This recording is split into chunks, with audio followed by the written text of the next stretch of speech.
Ensonga za Fred Kajjubi Lumbuye zikutte wansi ne waggulu olw'ensonga nti poliisi y'e Uganda egudde mu lukwe lwa bannayuganda okweyuwa ku nguudo ne ku streets ez'enjawulo okwekalakaasa.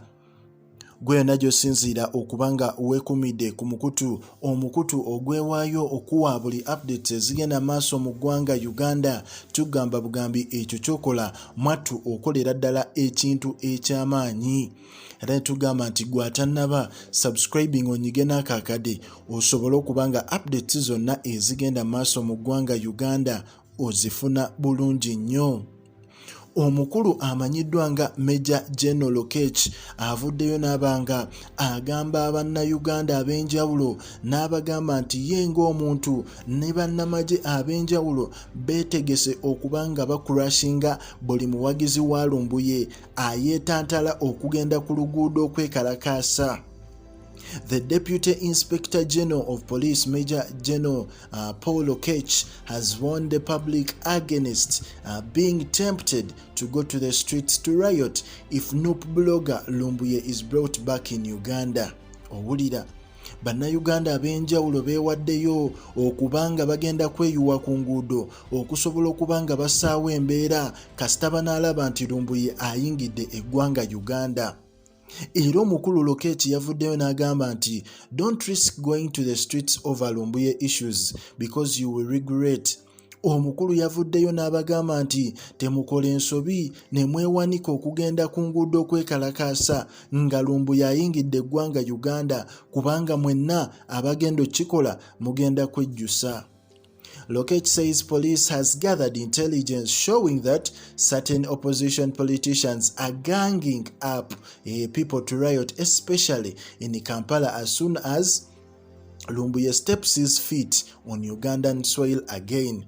Owulira omukulu agambye nti baafunye obubaka oba intelligence oba olukwe olulaga nti abakulu abali mu kibiina ekivuganya gavumenti oba bayite ba opposition politicians nti bagenda kwekunga era bakunge n'abantu bagende ku street batandike okwekalakaasa naddala abantu abali mu Kampala wano.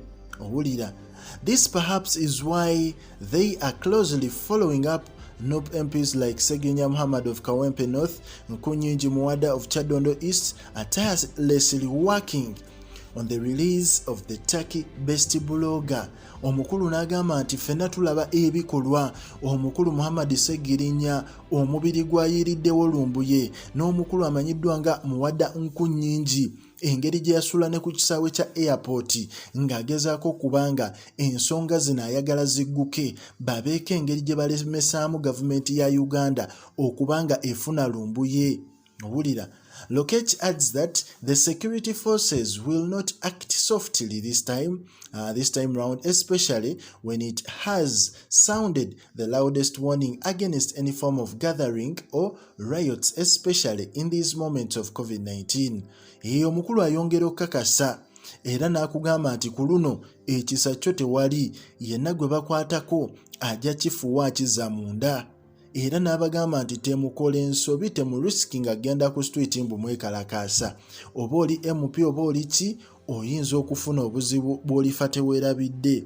Omusajja oyo ffenna tumumanyi omukulu Lokech si musajja mwangu. Twalabyeko n'emabegakaawo we baatemula muwala wa Katumba Amala n'abaalumba Katumba. Abamu ku basuspects balina raid gye baakola naddala bano abasajja ba Lokech balina raid gye baakola ku bantu abateeberezebwa okuba nti baalumba General Katumba Amala era nga mu bo bwe baabalumba balina omuntu gwe battayo. So omusajja ono si mwangu, ebigambo byayogera atera okuba nga abitegeeza, naye tetumanyi oba omukulu Lumbuye anaayingira eggwanga Uganda oba binaakoma ku social media na bigambo ebyabamu abantu. Ffe ku Prejan Media ensonga eno yonna tugyetoolodde, tugenda kuba tukuwa buli update egenda maaso mu ggwanga.